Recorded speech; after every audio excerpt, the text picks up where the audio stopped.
Start with the name of Allah, the most beneficial and the most merciful. Assalamu alaikum to all the viewers.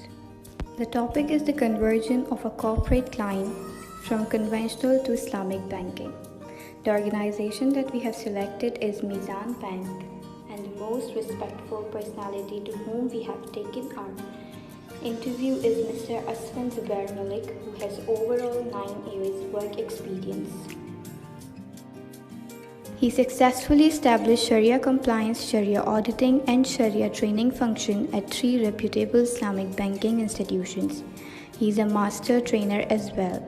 He was a Sharia trainer at State Bank of Pakistan, where he had trained more than 600 banking professionals from 17 different countries.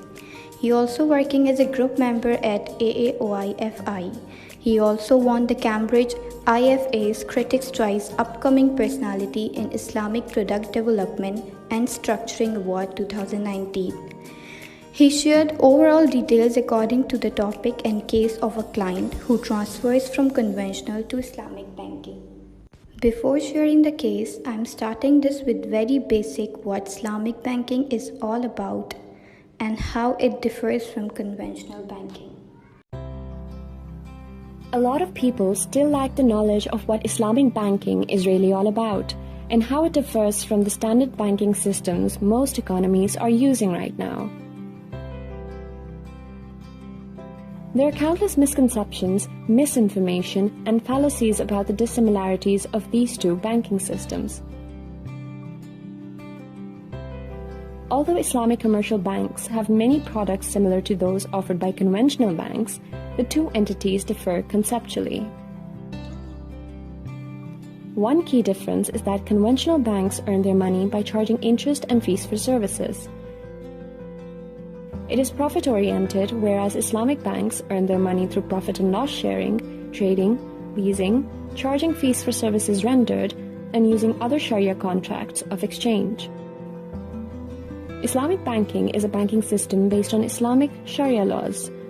Interest is completely prohibited in Islamic banking. It is asset-based financing in which trade of elements prohibited by Islam is not allowed. For example, you cannot take a loan for a wine shop. The basic purpose for establishing an Islamic bank is to promote and encourage Islamic principles.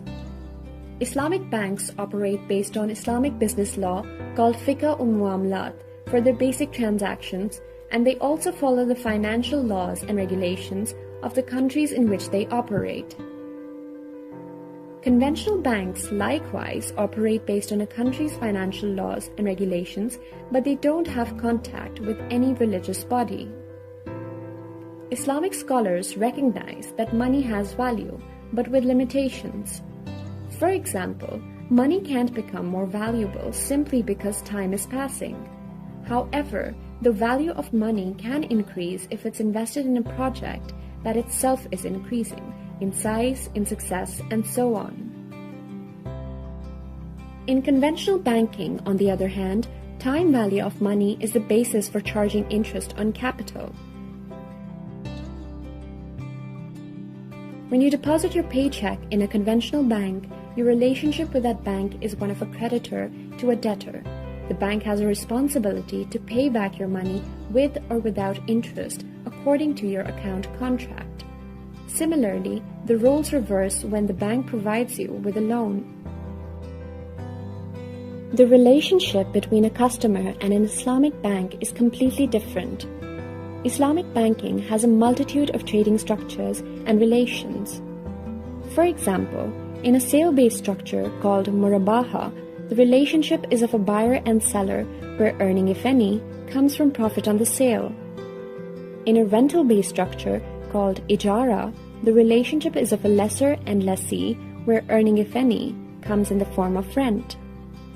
In participation-based structures called Musharaka and Mudaraba, the relationship is that of a partnership where earning, if any, comes from profit sharing.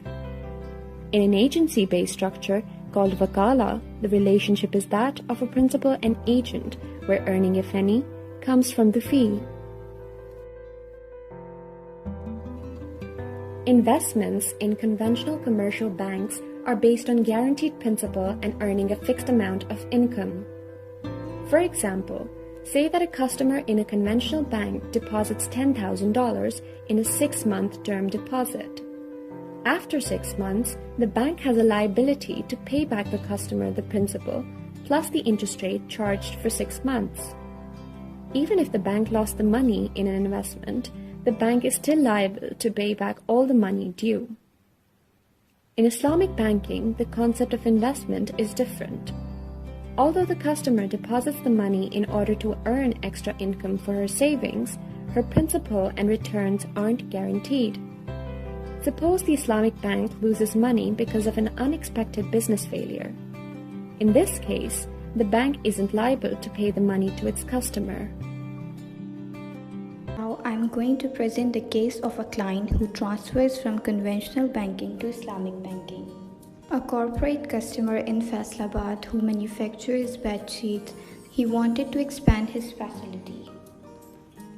For this project, to increase manufacturing, he needed plant and equipment and land, due to which his cost was 100 million, so he took financing of 100 million for 10 years from a conventional bank, and the rate offered to the customer was 12%. Now, after 2 years, customer decided to convert to Islamic banking and approached Mizan Bank.